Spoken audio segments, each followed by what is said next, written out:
Three, two, one, here we go. Hello, everyone. I'm Brian the Rain Man Lucas. Welcome to Rainman's Take, observations on the world we live in. We're going to take a deeper dive into topics of interest to me, including politics, current events, history, popular culture, and social issues. You'll find the diversity of topics refreshing. In our clickbait, soundbite society, we rarely get the whole story. Rainman's Take interviews interesting people as well as peeling back the onion on specific topics, all with the goal of getting people to think more deeply about a subject. Hey everybody, it's the Rain Man. My guest today is Encinitas mayoral candidate, Julie Thunder. Julie, how you doing today? I'm great, Brian. How are you? I'm doing very well. I know you're busy with the campaign, and so I appreciate the time today. I wanted to have Julie on because she's currently running against the sitting mayor, Catherine Blakespear, and we'll get into it during the course of our conversation here. But there are several initiatives or things that have happened in Encinitas that, for me personally and for all of my friends, we're a little bit upset about that, and so most likely are trying to elect her out of office. So the only way to do that in a democracy to punish a sitting representative is to vote them out of office if they're not doing what the citizens want done. So Julie, thanks very much for joining me. Let's go ahead and start and kind of give me a little bit of your background and how you got into the campaign and your run for mayor. Well, my background, I studied applied mathematics at San Diego State, go Aztecs. Met my husband and we took it from there, landed in Encinitas and bought a home, and we've been in this property for 35 years. Raised 4 daughters, ran a small consulting business from my home. My husband started his current business from our home, and of course now it's outside the home. But my girls are grown. During the time while they were growing, I did a lot of I worked on a school bond committee, was involved in running a couple sports leagues. I managed the surf team at LCC for years while my girls went through there. So just involved in stuff, and then I got involved in a local political issue. And from there, I launched the Encinitas Current, the newsletter that I'm a co-publisher of. And that's when things started. I started seeing how things are done. I started taking a closer look.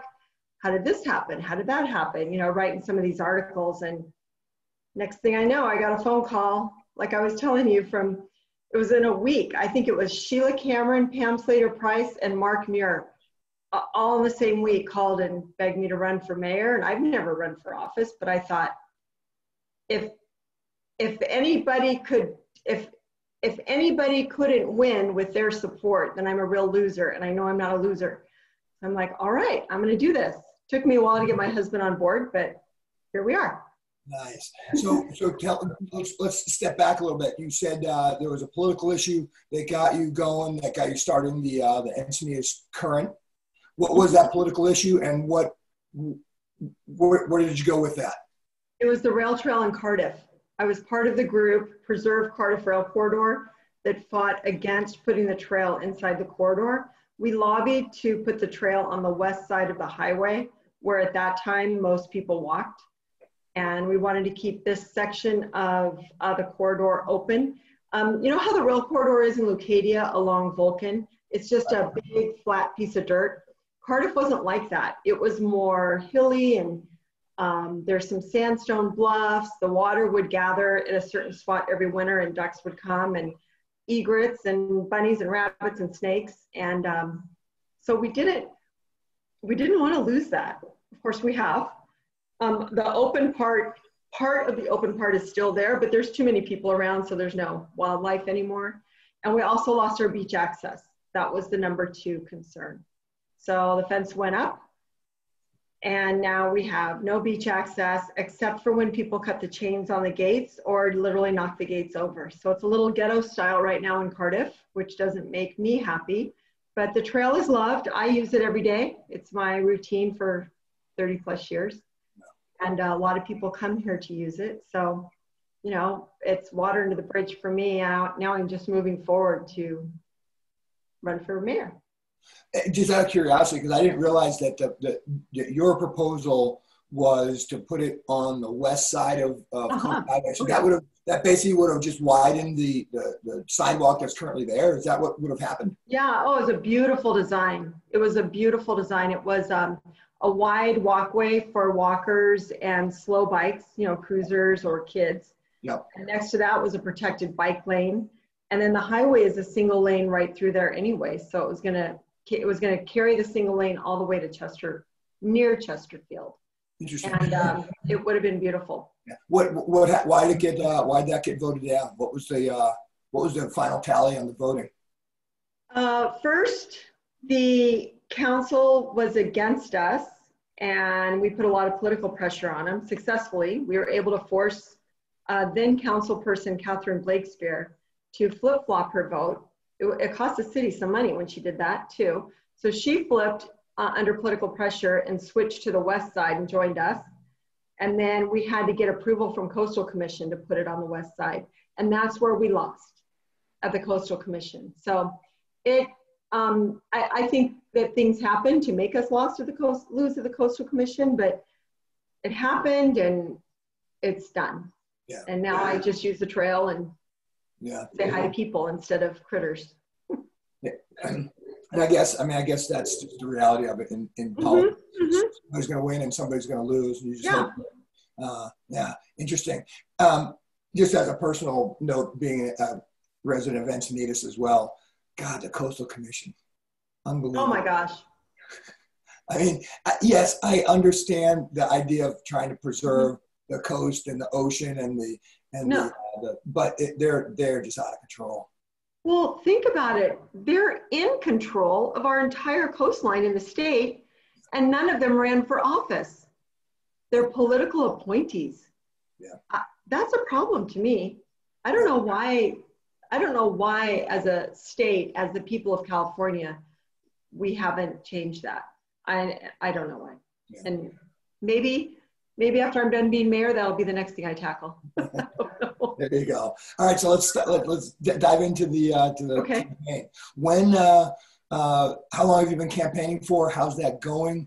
Is it what you thought it was going to be? What's your campaign team look like? What does your machine look like? Well, I made a critical error that I've been able to correct somewhat in that I didn't have a campaign manager. I really thought I could do this myself. I'm very good on computer and I have a lot of energy. I really thought I could do it without a campaign manager. I have a lot of volunteers, but now I realize in the last 2 months that I could have used a campaign manager just to help me manage the volunteers. Yeah. I had no idea. I knew it'd be busy, but I had no idea. Yeah. So that was a little bit of a mistake, but I have so many good people close to me. We're just like a moon with a bunch of planets, you know. We kind of all work together and put an all call out and somebody takes it. So it's working out really well, but I'm working about, I don't know, it feels like 20 hours a day. Sometimes I wake up at 3 and I just get an idea in my brain and have to start work right then. Yeah, so I listened to the debate the other night, the Liebenheim Town Council debate the other night. I thought that was good. And then the other one, I think you did one on Saturday as well that was on YouTube as well. So I've seen a couple of the debates. Okay. I've got a friend of mine who earlier in the year, similar type of thing. This is his first foray into politics. Not really, maybe not necessarily understanding what the process was like. And he went for the primary for one of the congressional seats downtown San Diego.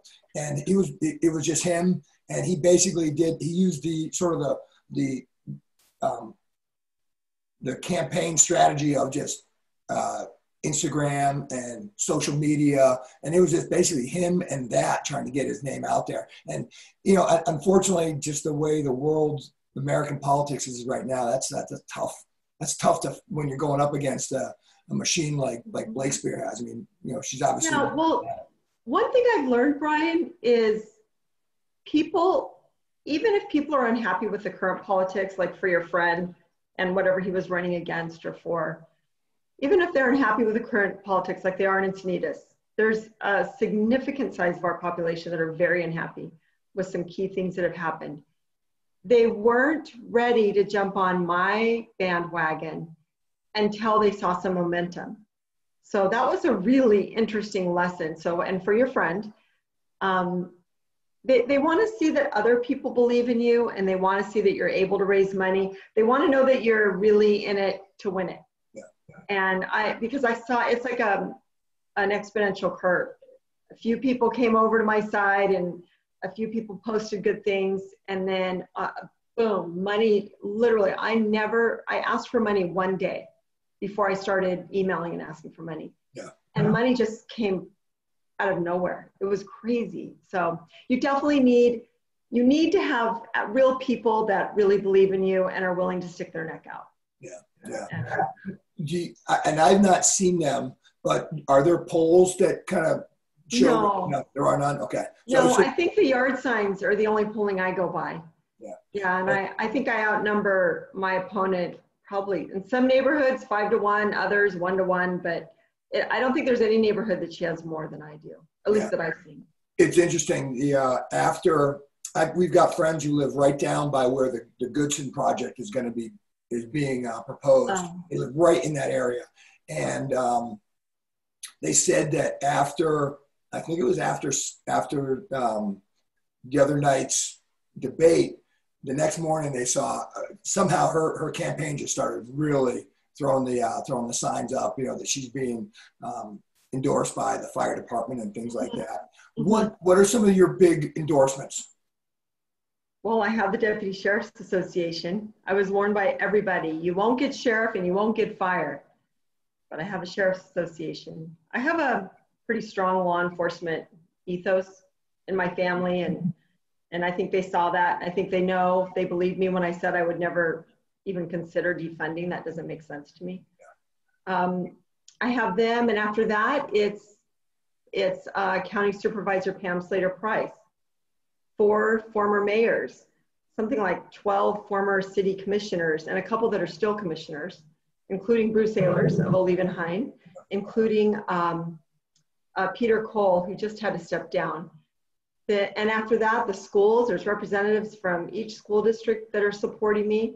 And the people came on board. We started an early campaign because of COVID to ask people if they would willingly endorse me. And it created a monster list. And I think that helped with my momentum. Yeah. I remember it came up the other night in the debate. They basically were trying to pin a political label on you. So kind of for us, where do you stand? What is your politics? How do you think that would play in Encinitas in terms of your personal politics, and then how you see yourself working with the council members and other people that are most likely going to be on the other side of the ideological aisle from where you are? Well, I'm an independent. I was a Republican, a lifelong Ronnie Reagan style Republican. I believe in smaller government, and I think we should always run more efficiently. And I think we should always be mindful of how we're spending other people's money. I mean, literally last night in the Chamber of Commerce debate, one of the candidates, it might have been my opponent or one of the council opponents or candidates, were actually proud that a project was going to be spending other people's money. Well, whenever there's grants or loans, it's still our money. We're citizens and we pay taxes, and that money is derived from our taxes. So I'm really cognizant of that. I gave up my party a while ago. I don't think it's the right way to take Encinitas. I think partisan politics have created some of the problems we have here. I think our current mayor and all the council people, they listen to a different drummer. And the drummer's not the people of Encinitas. They're paying attention to, I don't know if there's some party boss leaders that talk to them all the time, or if they just want to be seen by the party, or I do believe they're just fully bought into what the far side of their party wants to do. For example, Mayor Blakespear is quoted as saying, and you can find the quote easily, that she wants to densify the coastline to save the climate, or yeah, to save, to prevent climate change. So she believes that. That's her wheelhouse. So if you look at, I think it's Huntington Beach, over the last few years has really densified their coastline, and it's not pretty. It's big 3- and 4-story boxy looking apartments and condos all up and down the beach. So nobody has a view unless you're the front box. And traffic is a mess. There was no planning for it. And I think it's clear that's what she wants to do here. She says it all the time, but she won't say it to the people of Encinitas. She says it when she's out on speaking to smaller groups. So, and that's coming from, I believe, the California party leaders. That's what they're trying to do in the state legislature. And that's why we're suffering so much with these 15 upzone housing elements. Yeah, interesting. Yeah, and you've seen that in Oceanside as well, right down by the pier. There's all those massive apartment buildings going up. So one of the biggest, she kept harping on this the other night, that all you want to do is just say no to development and to advancement. Let's get into it right now. The Goodson project, because that's kind of the big elephant in the room in terms of my friends and the people that I talk to. Just how it. First of all, give us a little bit of a background on it. She said the other night that she was not for that project, and that the project wasn't ready to go, right? Or I always thought it was a fait accompli, that's a done deal and it's going through. Well, here's where it is. The city was under pressure to come up with a certain number of units. Right. They decided to take the path of picking 15 lots and upzoning them. There were other paths to do that. They decided to take that route. And because of our Prop A, thankfully, they had to put that plan, which was Measure U, it was Measure T first, then Measure U. They had to put that plan up to a vote. The majority of residents, me, maybe you, it doesn't matter, voted no on Measure U because we didn't like the massive upzone that came with no improvements to the nearby traffic and no funding for schools. So Measure U didn't pass.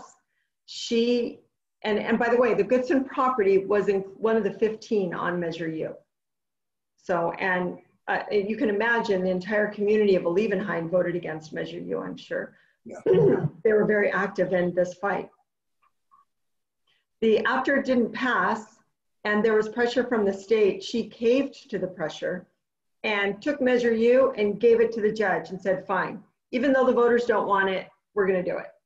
So she reversed our vote. That's offensive. That brings out the pitchforks, and that's what's happening right now in Alevenheim. Yeah. That's why my signs are everywhere. I don't blame them. I'm horrified for them of that project. Let me fast forward. In the meantime, before all of this, the city they did sneak through a change to the municipal code that allows when a developer puts 2 lots together, lot consolidation, which Goodson did after this, that they get extra, I'm sorry, I'm not going to explain it well. They get extra goodies, like they get to build closer to the lot lines and they get more density. They just changed it to not limit what it would have been. So because of that, Goodson was able to not only max out that property, but then he's using every aggressive tactic that the state allows to go as high as he can, as wide as he can.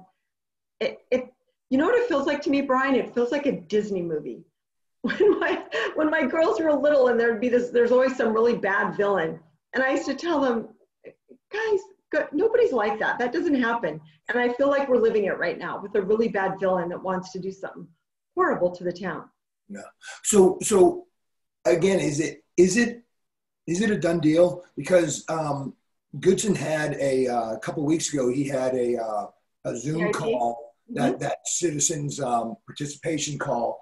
And basically, by the end of it was like 3.5 hours long. It was a marathon. You were on it as well. Yeah. But basically, at the end of the night, he was essentially saying, hey, I understand you don't like it, but it's a done deal. Is it a done deal? I mean, is there anything? Well, there's a lawsuit. There's a lawsuit by the residents of Olivenheim, so nothing's a done deal. Okay. I think Goodson thinks it's a done deal. I heard a rumor from a pretty reputable source that he wants to get the project approved and then sell it. So that's even more egregious. And by the way, he's making millions and giving nothing back. Normally when a city allows a project like that, the developer has to give back. There's some, there's some mediation there. But I think with the way the city handled it, if Olivenheim wasn't suing Goodson, it would be a done deal. I don't think anyone on our council or in our city has the political will to fight someone like a Randy Goodson. And I think that's what it's going to be. I mean, the guy's really dug in. And what if you were when when the state came down with Prop U, I think is what you were calling it. Mm-hmm. If that was you as mayor, what would you have done differently than what Blakespeare did?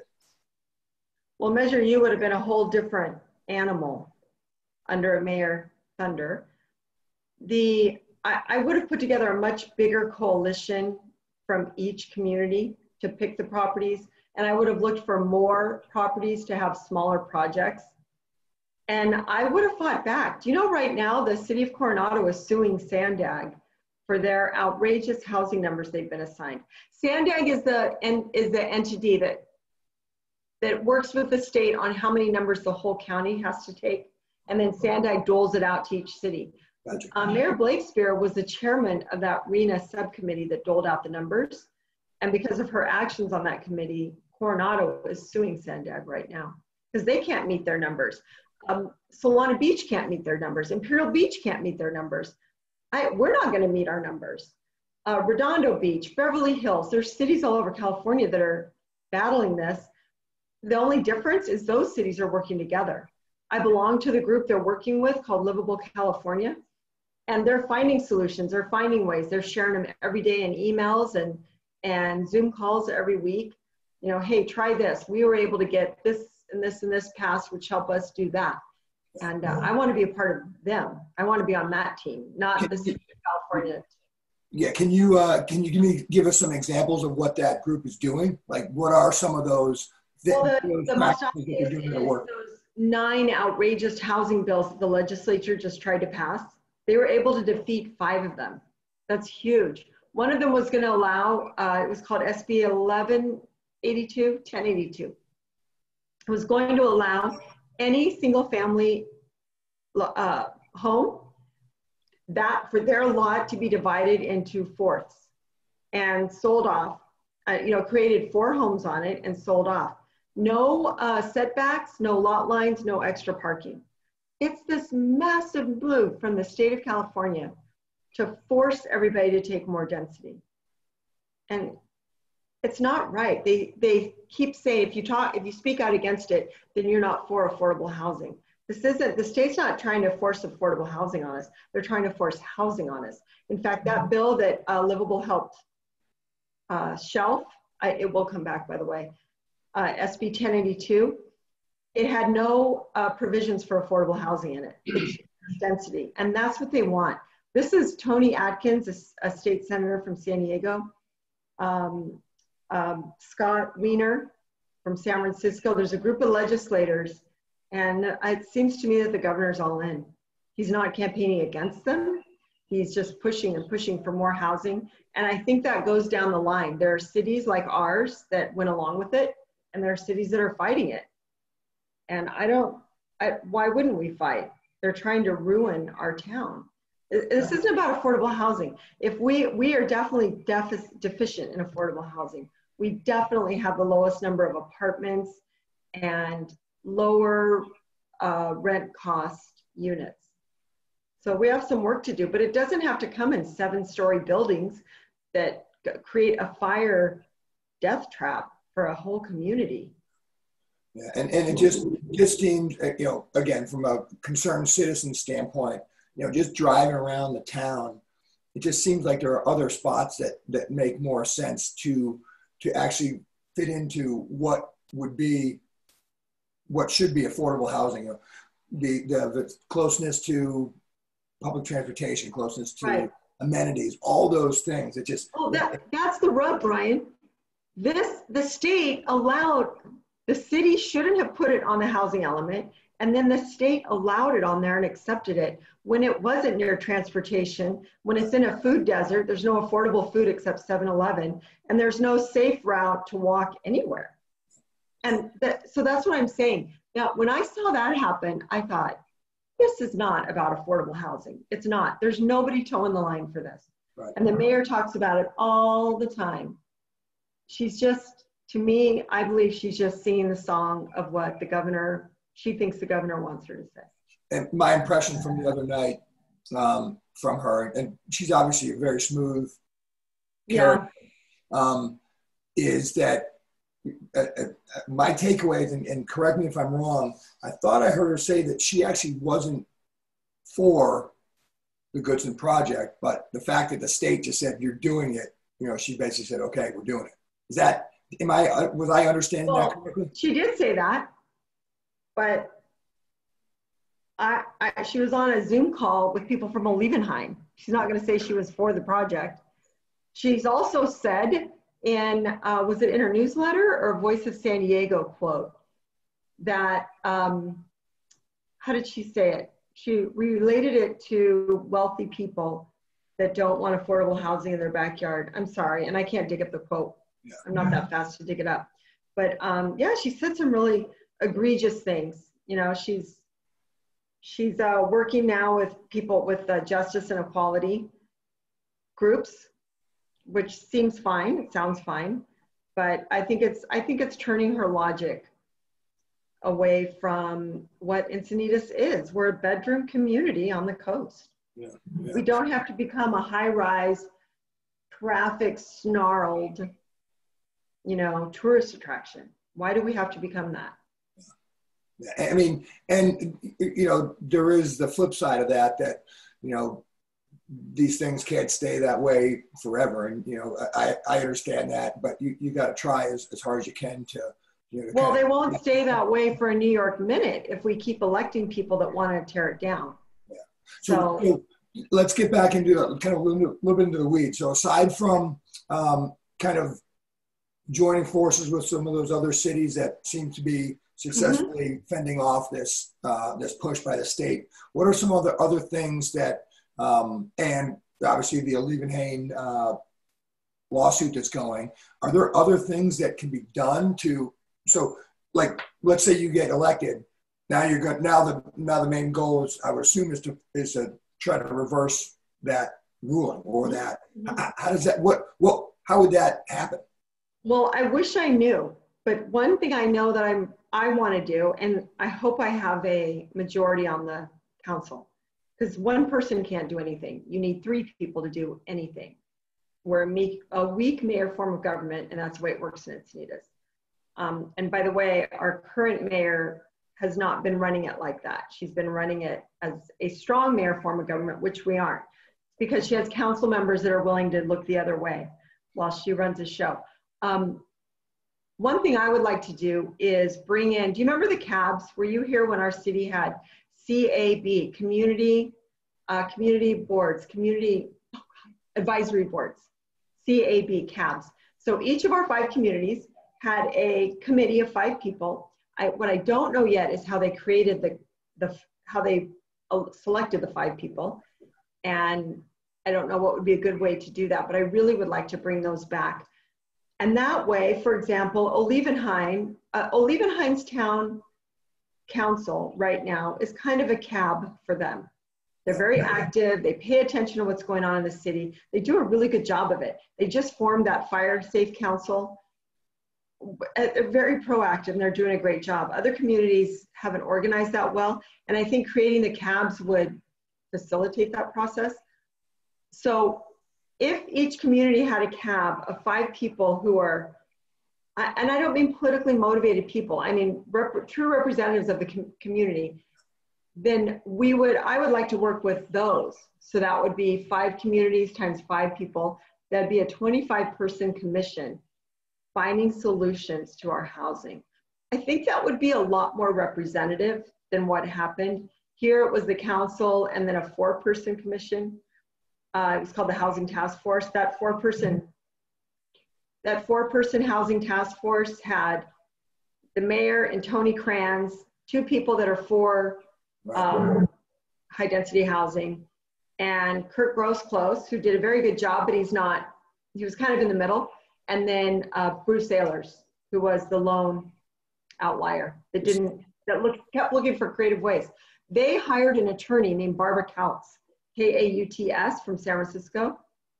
Bruce Saylors has told me that she was excellent. She had a lot of suggestions that the other 3 members of the task force wouldn't accept.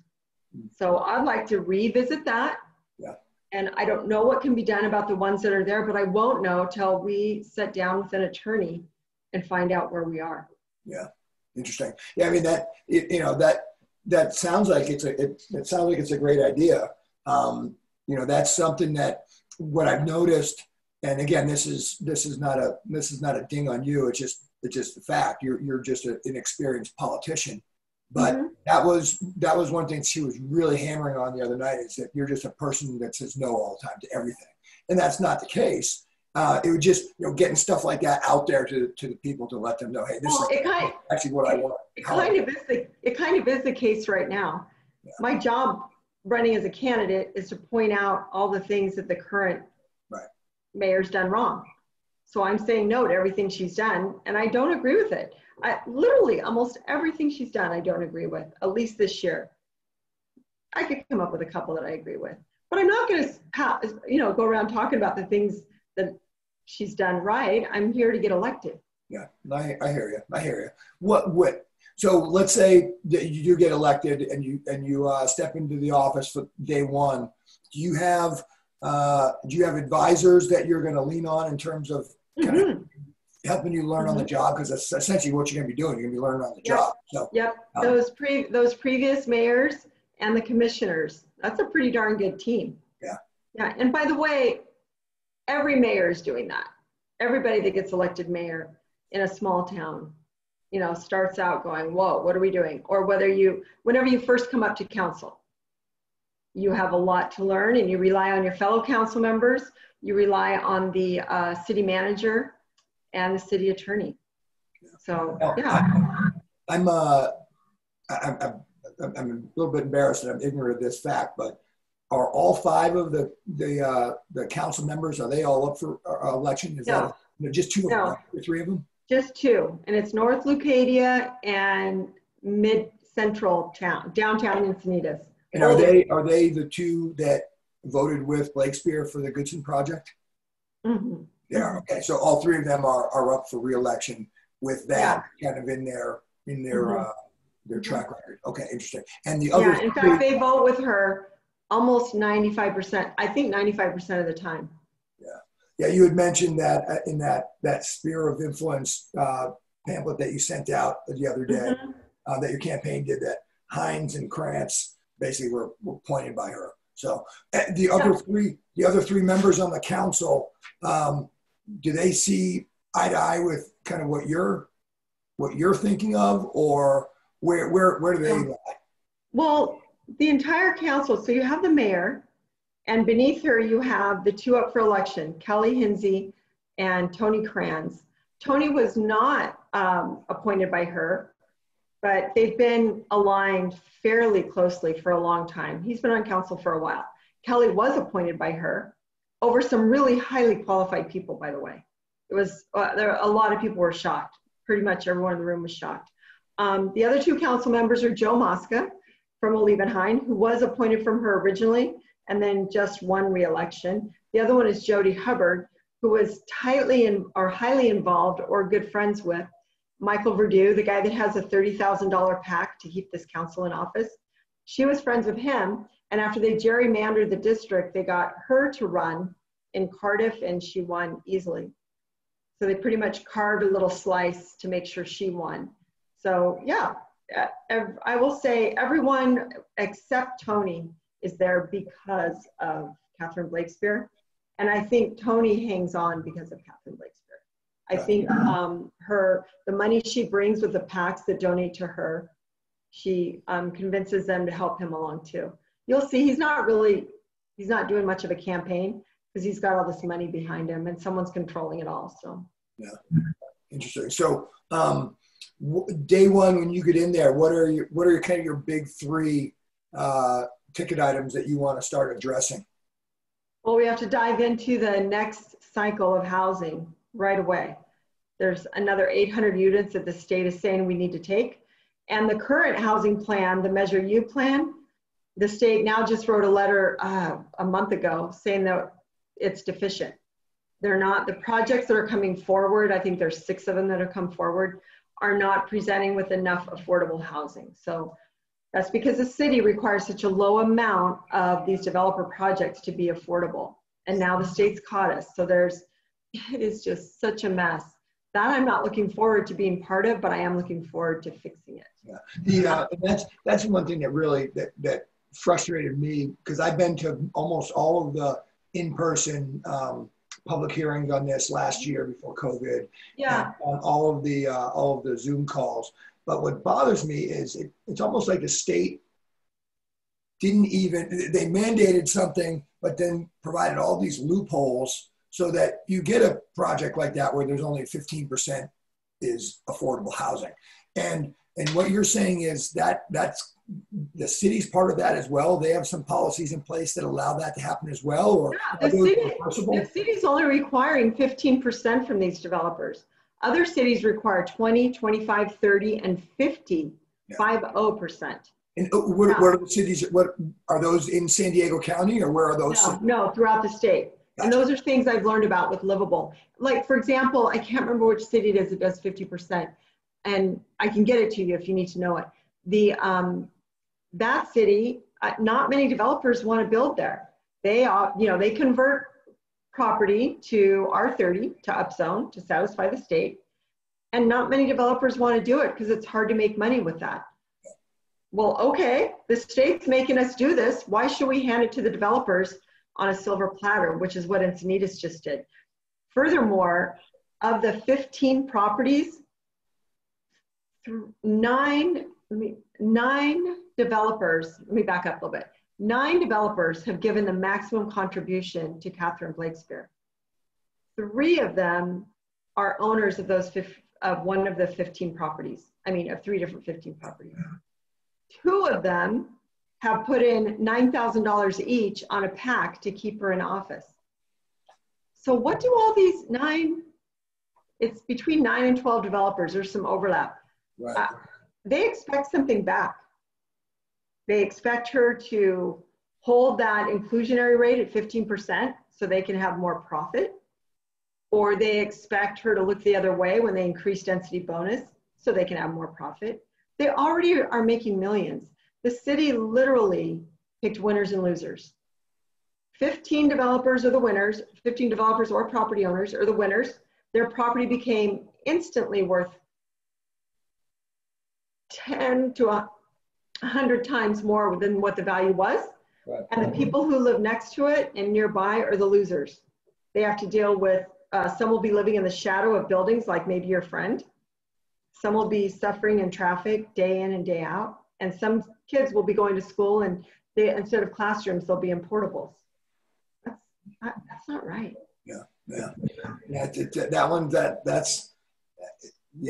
one, like I mentioned earlier in the conversation here, all of my group of friends just are scratching our head, and it's frustrating and it's angry. Yeah. And we're angry because it seems like that's going through. So, all right. So you got the housing element issue when you first get there, and what else? What are a couple other? Second thing is South Coast Highway 101 between Cardiff and Solana Beach, the safe cycling facility that now has 20 cycling accidents. I think it's 22 now. I've made a pledge that I will vote and work to. I need a majority to do this, to remove the curbs and bollards that are causing the accidents and reimagine that highway. What this council basically did in a 5-0 vote is spend $1 million on transforming a highway that had 45-mile-per-hour speeds into a boulevard, a boardwalk. They added a big a big bicycling facility that now people use to walk, but there's confusion. Once you get in it, you're stuck in it, and then you've got walkers. If someone's got their surfboard and they turn a little bit, you're gonna get taken out. And so when they added that, and then the cyclists were unhappy, so then they made one lane of traffic in each way, a Cheryl lane. And by the way, so when you're heading south, if you're in the right-hand lane, you're in the Cheryl lane. Next to that is a bike lane used by walkers. And next to that is a walking lane used by people parking, unloading their beach gear. I mean, the whole thing's just a mess. How did that get through? That never went up for a vote, right? That just got 5-0 council. Gotcha. Yeah, and you know, the mayor talked about it months before. I think she invented it or saw it somewhere, and that's how it happens in Encinitas. That's why I say we're not being run like a weak mayor city. She gets an idea, you can see it, she'll talk about it in a newsletter, and all of a sudden it happens in our city. So she's on a mission to create her utopia here, and I just think people are no longer on that page. Yeah. Well, and what do you get? What's your sense from just citizen feedback from that bike setup? Oh my gosh. Well, I'm a member of that Facebook page called Restore Encinitas : Please Restore Safe Cycling. I think you'll find it if you look at it like that. There's over 1,000 members, and you know they have pitchforks in their hand. I mean, one of their banner photos was that shot of Ronnie Reagan in front of the wall when he said, Gorbachev, tear down this wall. And they rewrote it to Blakespeare, tear down these curbs. They are motivated to turn this thing back, and they're right. We have another lawsuit because of that. Yeah. People are getting hurt. There are ambulance calls, and that's not right. We had a kid fall on it, and he fell into traffic, but luckily there was a passerby behind him and jumped out and stopped the cars. I mean, you should only need one of those to take a hard and more serious look. But now we have 20, and the city's in denial. They think it's a learning curve. We need to figure out how to use it properly. Yeah, I just remember when that was first being put together right at the beginning of COVID. So there was nobody on the streets. And next thing you know, you're driving down the road and you're like, what is going on here? Yeah, you get dizzy, get vertigo looking at all the stripes and bollards and reflectors and people trying to figure out where to go. People just stop and try to figure out where they're supposed to be. And there's signs everywhere. No pedestrians, bikes only, bikes and cars. I mean, it's just dizzying, and it was such a beautiful stretch of highway. So my proposal is to work with Solana Beach. Solana Beach was ignored. They asked our city to not do it, to wait and work together. Our city refused. My plan, if I have a majority that is also interested, which may or may not happen, that I have a majority, is to work with Solana Beach, some key cyclists, and some people that aren't cyclists, and come up with what we want that highway to be. It's not what I want. It's what, and if people decide, if people have grown used to it and they want to be able to take their bikes and their kids down there and play on the highway, then we're going to have to look at making it not a highway, making it a slower road that allows for all that. And I'm okay with that if that's what the majority of people want. But I really want to see Encinitas turn back to a resident-focused type of government that does exactly that. What do the majority of people want? And what's your plan for that in terms of that type of transparency? What are you going to do differently? First off, there will be no more deleting emails and letting employees decide which emails you have to save and which you don't.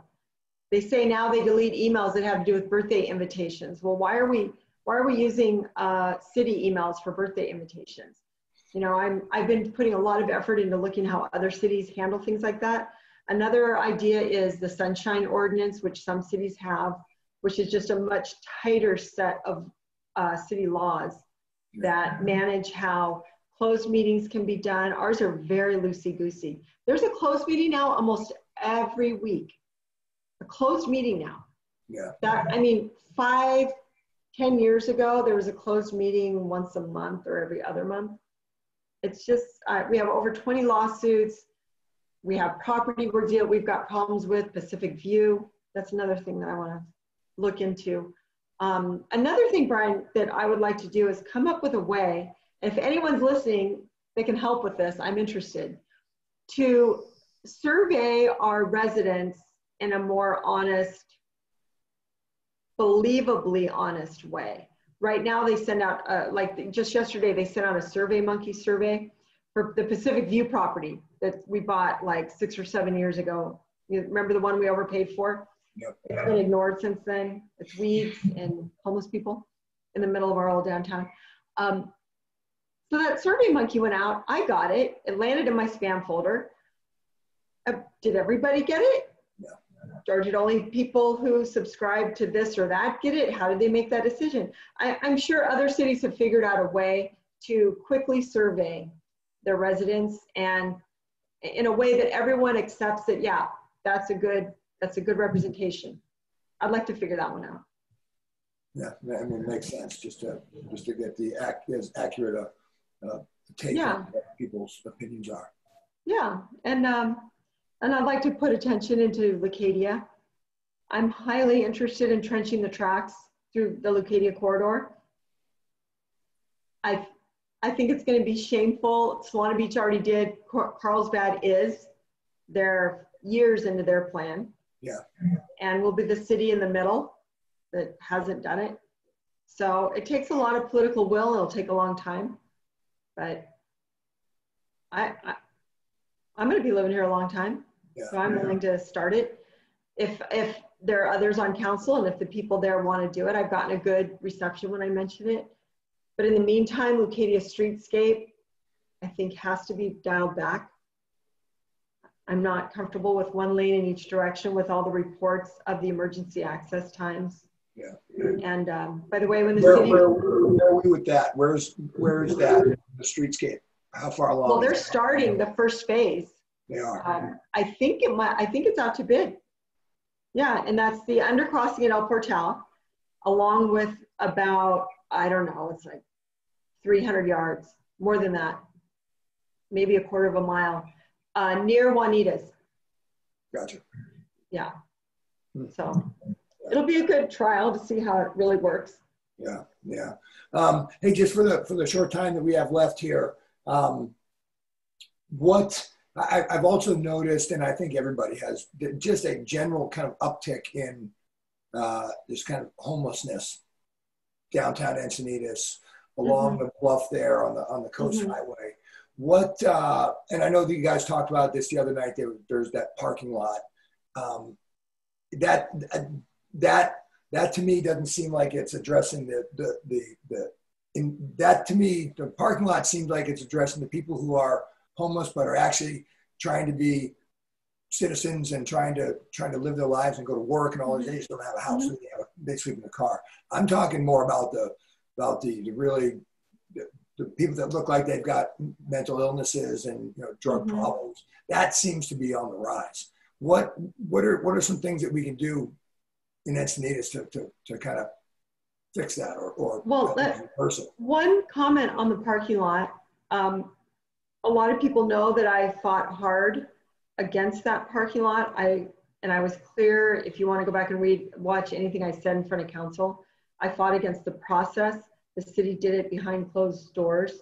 The residents had no idea. They accidentally found out. And you can imagine the pitchforks that came out because they live right there. And by the way, fast forward now 1 year, it's been a year since all that happened. They opened the lot in January or February, but it's been a year since the residents found out that they had been planning to open the lot for many months. In that year, now we have homeless walking down Saxony all the time. There was never homeless there. They were kind of concentrated in the downtown areas near the train station and, in behind the downtown businesses in some of the parks, but now they're on Saxony all the time. So the other thing about the parking lot is in order to get that parking lot, in order for JFS to be granted the money to open that parking lot, they had to use the homeless count from all of North County. That's why I call it the regional homeless parking lot. And in doing so, they also had to advertise throughout to let people know here's a safe parking lot. Yeah. So that's when you saw our homeless numbers just shoot through the roof. Even homeless that didn't want a parking lot are now saying, oh, there's facilities in Encinitas, let's go that way, the weather's better, right? So now we have this massive problem. It's undeniably created from that whole process, because that's when it changed. And now we just got that crime report from Sandag that was done with the FBI that our violent crime rate in Encinitas has gone up 58% since 1 year ago. It was June 1 to June 1, I believe. I may be off by a month. 58% jump, whilst our neighbors, Solana Beach and Carlsbad, dropped. There's like a 70% spread in the amount of violent crime per 1,000 people between us and our neighborhood cities. That has to be considered. Yeah. That has to be looked at and thought about. So going forward, lastly, all of our parks and our rail corridor now have homeless sleeping in their cars on the curb or parked along the rail corridor every night, like a crowd sleeping there. Yeah. Why, if we have a lot, why isn't the city making the effort to shoo them up into the lot? That's where they should be. I'm very unhappy with that. I think it's wrong. And I think there's no will in this city, this current city council, to deal with the problem. I'm starting to think they want the problem to grow. So what can we do with the people that don't want to help themselves? They're drug addicts. I don't know. LA hasn't figured this out. San Francisco hasn't figured this out. Portland, Seattle. There's no way Julie Thunder is going to march into office and have the answers for that. But there are some cities that have figured it out, and I want to find them. And what do we do? Listen to how Coronado handles it. You can't remove a sleeping person from a park unless you have a shelter to put them in. That's why the mayor spoke the other night about buying the Days Inn to be a homeless shelter to put them in. What Coronado does is they prepay a homeless shelter in the city of San Diego, and they round up any homeless that they find and take them to that shelter. That's something to think about. I don't know if that would work here, but there are other cities figuring this out, and I don't think anybody wants more of this in our town. And for the people who want help, who really are the people who are purely down on their luck, there's a magnitude of services for them. And there's other places like Solutions for Change and Wheels for Change that would come into Encinitas if they were invited and accommodated. I would definitely go for that. I think that would be a really good service to have. Interesting. So it just kind of talking to you here, it seemed one of the biggest themes running through this whole conversation is you want to go in there and just kind of open it up a little bit, open the process up so that the citizens have a little bit more understanding what's going on and potentially some involvement with what's going on, as opposed to that's interesting that you said that about the closed door meetings, how much they've increased over the years. What caused that to change in the first place? Do you remember? Well, I think if you're running a council and you're making plans that you think the public might not like, you don't want them to know you're making the plans till it's too far down the process. Yeah. In fact, I'm glad you brought that up. Another thing they do, and I don't think it started with this council, I think it started a few councils ago, is they have a plan, and then they have the public meetings like you had with Goodson on that Zoom call, and I was on last Friday night. So they have these required public meetings, public participation. And then once they're done, they're okay with it. Well, what did the public say? Does the public like it? It kind of just gets done. Like, there were a lot of comments on that Friday night. A lot of really meaningful people had a lot of good things to say, critical things to say. Where do they go? Who's going to look at them? Who's going to evaluate them? I'd like to dive into that process. And it's not just that I want the work of diving into that process, it's that I want to reset for Encinitas. So going forward, people know what happened and they know why decisions were made. Right now, they just get made. And we're stuck to deal with it. Yeah. Well, I'll tell you what, we're coming up on our hard time here. I definitely appreciate your time. That sounds like it's a pretty good spot to end up, because that makes sense to me. Is in order to start kind of changing some of these things is to reverse course on a lot of the process and how it works through the city. So what's the next 3 weeks look like for you?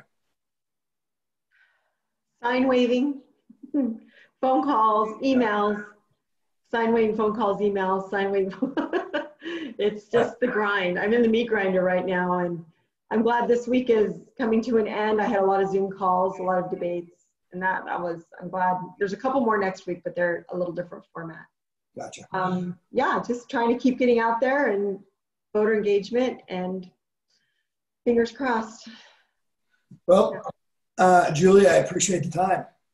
Thank you. Thank you for having me. I'd also like to point out that Susan Turney is challenging Kelly Hinsey in District 2. Okay. And Susan is the absolute smartest tool in the shed when it comes to housing. And if we can get her on board, I think we can make a significant difference in how our city deals with it. Okay. Lastly, Alex Riley is challenging Tony Kranz. Alex is a retired City of San Diego lifeguard, which is a law enforcement position in San Diego. Very, very good on public safety, very strong. So little plug for them. Gotcha. And your website is? JulieThunder.org. JulieThunder.org. So go check it out if you want to learn a little bit more about what Julie's all about and what her plans are. So that'll do it. I really appreciate the time, Julie. And thank you again. Thank you. This was fun. Thanks, Brian. Good. Well, I appreciate it. I'm going to close it out like I always do. If you're in the military, the police department, fire department, or first responders, if that's you out there, thank you very much for your service. Stay safe. And thanks for watching. This is the Rain Man. Take care. Thanks for watching Rain Man's Take, observations on the world we live in. If you like the content, don't forget to hit the subscribe button below. You can also follow Rain Man's Take on Instagram at Rain Man's Take. Also, check out our website at www.rainmanstakepodcast.com and send your comments to rainmanstake@gmail.com. Keep an eye out for future podcasts, which will be coming out every Thursday at 5 p.m. West Coast time.